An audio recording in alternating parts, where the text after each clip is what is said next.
वायुमंडल में 78% पाई जाती है। कितनी परसेंट पाई जाती है? वायुमंडल में पर्याप्त मात्रा में और हमारे लिए बहुत आवश्यक गैस है, क्योंकि इसी से प्रोटीन का निर्माण होता है, कुछ विटामिन का निर्माण होता है, डीएनए का निर्माण होता है और अन्य का निर्माण होता है, यानी बहुत ज्यादा उपयोगी है। और वायुमंडल में पर्याप्त भी है, लेकिन इसे हम सीधे तौर पर नहीं ले सकते।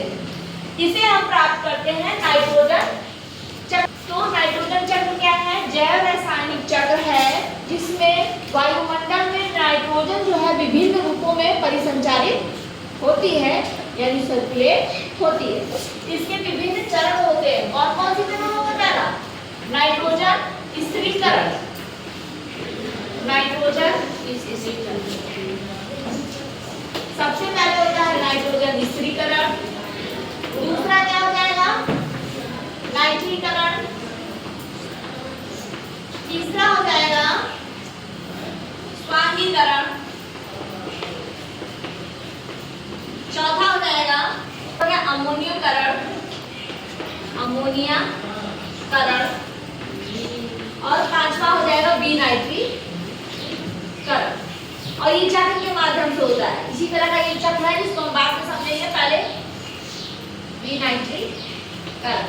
अब ध्यान दीजिए, पहला जो चरण है नाइट्रोजन स्थिरीकरण, ये क्या होता है इसे समझेंगे। स्थिर नाइट्रोजन क्या हो जाएगी? इसमें स्थिर हो जाएगी। अब कैसे होगी? तो हम बताएंगे कि नाइट्रोजन स्थिरीकरण वह प्रक्रिया है जिसमें वायुमंडल की नाइट्रोजन जो है चेंज हो जाती है अमोनिया में। किसमें चेंज हो जाती है? अमोनिया में। और नाइट्रोजन की कुछ यौगिकों, नाइट्रोजन स्थिरीकरण में नाइट्रोजन की जो N2 है वो अमोनिया और नाइट्रोजन के कुछ यौगिकों में परिवर्तित हो जाती है, कुछ अन्य यौगिकों में परिवर्तित हो जाती है। इसी को कहते हैं नाइट्रोजन स्थिरीकरण। अब ये तीन तरह से होती है। देखिए, वायुमंडल की नाइट्रोजन है, ठीक, ये तीन तरह से इनका स्थिरीकरण होता है। यहाँ ये स्थिरीकरण हो रहा है। पहला तो तड़ित, यानी जो बिजली चमकती है, उससे डायरेक्ट जो है जो नाइट्रोजन है वो अमोनिया या नाइट्राइट्स या नाइट्रेट में परिवर्तित हो जाती है। दूसरा स्थिरीकरण कैसे होता है? कुछ लेग्यूमिनेसी कुल के जो पेड़ पौधे होते हैं, है ना, जो पौधे होते हैं, जो फलीदार पौधे होते हैं, जैसे कि चना है और मटर है, मूंगफली है, इनकी जड़ों में कुछ जीवाणु पाए जाते हैं, बैक्टीरिया। कौन कौन से पाए जाते हैं? राइजोबियम बैक्टीरिया पाए जाते हैं। इसके माध्यम से ये स्थिरीकरण करते हैं। ये वायुमंडल की नाइट्रोजन को क्या करते हैं? अमोनिया में बदल देते हैं। और कुछ भूमि में मुक्त रूप से पाए जाते हैं, कुछ जीवाणु भूमि में मुक्त रूप से पाए जाते हैं, वो भी नाइट्रोजन का स्थिरीकरण करते हैं, ठीक ना। तो तीसरा जो है वो है उर्वरक। फैक्ट्री या कारखाने में क्या किया जाता है? नाइट्रोजन और हाइड्रोजन को उच्च ताप और दाब पर, है ना, एक कर दिया जाता है और बना दिया जाता है अमोनिया। और उससे तरह तरह के उर्वरक बनाए जाते हैं, जैसे यूरिया है, और उसे सीधे खेत में दे दिया जाता है, उससे भी नाइट्रोजन स्थिरीकरण हो जाता है। तो नाइट्रोजन स्थिरीकरण जो है तीन तरह से होता है। कैसे कैसे होता है? एक तो तड़ित से, दूसरा लेग्यूमिनेसी कुल के पौधों में जो बैक्टीरिया होते हैं, जैसे राइजोबियम है ना, और कुछ मुक्त बैक्टीरिया, नॉस्टॉक, है ना, इनसे क्या होता है? नाइट्रोजन स्थिरीकरण होता है। और एक कृत्रिम उर्वरकों द्वारा होता है जो फैक्ट्रियों में बनाए जाते हैं। नेक्स्ट है नाइट्रीकरण। नाइट्रीकरण में क्या होता है? नाइट्रीकरण वह प्रक्रिया है जिसमें अमोनिया को किसमें बदलते हैं? नाइट्राइट्स में। किसमें बदलते हैं? नाइट्राइट्स। और उसके बाद बदलते हैं नाइट्रेट में। किसमें बदलते हैं?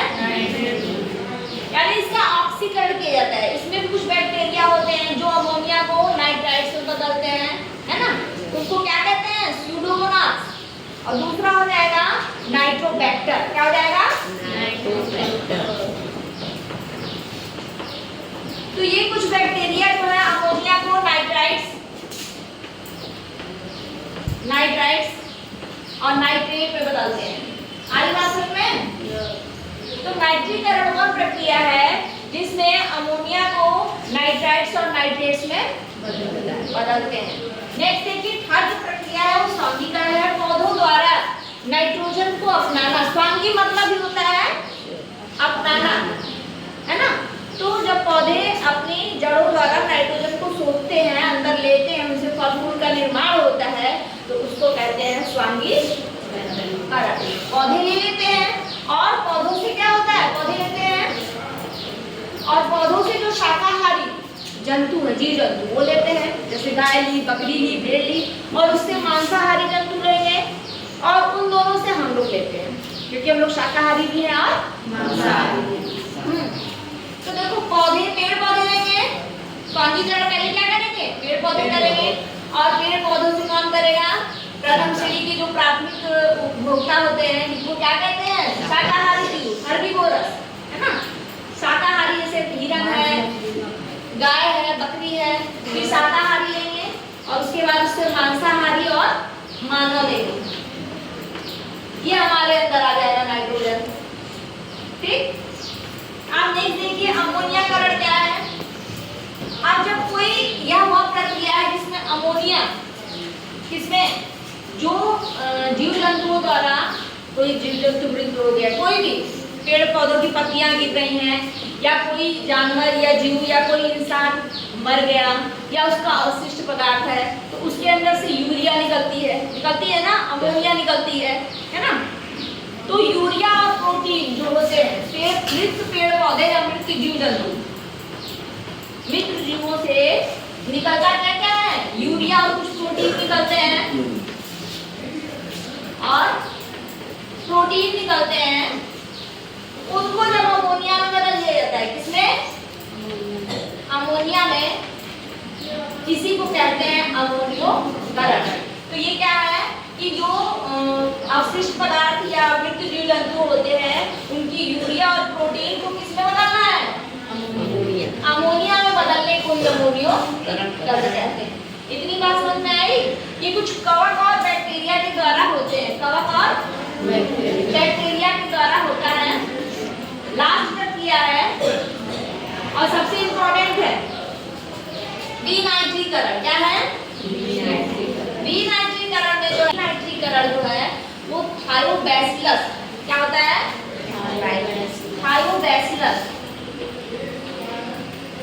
और कुछ जीवाणु जो होते हैं, स्यूडोमोनास है, ये जीवाणु लोग क्या करते हैं, जो मिट्टी के अंदर रहते हैं, पानी वानी भर के हमको ऑक्सीजन नहीं मिल पा रही, मिट्टी के अंदर हमको ऑक्सीजन नहीं मिल रही है, तो वो इसी नाइट्राइट्स और नाइट्रेट का उपयोग करते हैं, और इसमें नाइट्रोजन को, ऑक्सीजन को ले लेते हैं और नाइट्रोजन को छोड़ देते हैं, मुक्त कर देते हैं। फिर वायु मंडल में फिर से नाइट्रोजन आ जाती है, और नाइट्रोजन का प्रतिशत इतना ही बना रहता है हमेशा, इससे कम अधिक नहीं होता है, थोड़ा मोड़ा तो मान लीजिए चलेगा, हमेशा 78% बना रहता है, क्योंकि नाइट्रोजन चक्र क्या होता है, बार बार घूमता रहता है।